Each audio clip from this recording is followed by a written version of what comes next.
नाज़रीन नौशर फ़िरोज़ मां अवांखे अपडेट कंदा हलूं। रिपोर्ट करे रहिया रिज़वान अली जुमाणी मोरो वेझो नवां जतोई जे रहासी बिल्डर सिकंदर ख़ान खोसो जे भाउ वहीद खोसो प्रेस रिलीज़ कंदे चयो आहे त असां कारोबारी इज़्ज़तदार शरीफ़ शहरी आहियूं।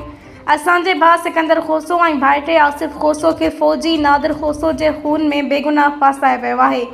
फ़ौजी नादिर खोसो जो असल कातिल संदसि सॻो सोट अली मर्दान खोसो आहे, जंहिंखे नौशर फ़िरोज़ पुलिस गिरफ़्तार करे वई आहे, जंहिं ते फ़ौजी नादिर खोसो खे FIR में ज़ाहिर कयो वञे ऐं नादिर खोसो जे खून सां इंसाफ़ थियणु घुरिजे। संदसि सोट अली मर्दान खोसो जो घरू झेड़ो फ़ौजी सां हलंदड़ हुयो।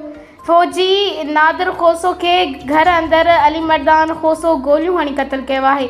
असांजो भाउ सिकंदर ख़ान ऐं भाइटो आसिफ़ खोसो बेगुनाह फ़ौजी नादिर खोसो जे क़तल केस में फासाया विया आहिनि, जॾहिं त वहीद खोसो इल्ज़ाम हणंदे चयो त असल नादिर खोसो जो कातिल संदसि सॻो सोट अली मर्दान खोसो आहे, जंहिंखे नौशर फ़िरोज़ पुलिस गिरफ़्तार कयो आहे, जंहिंखे पुलिस हिन वक़्त ताईं ज़ाहिर नाहे कयो।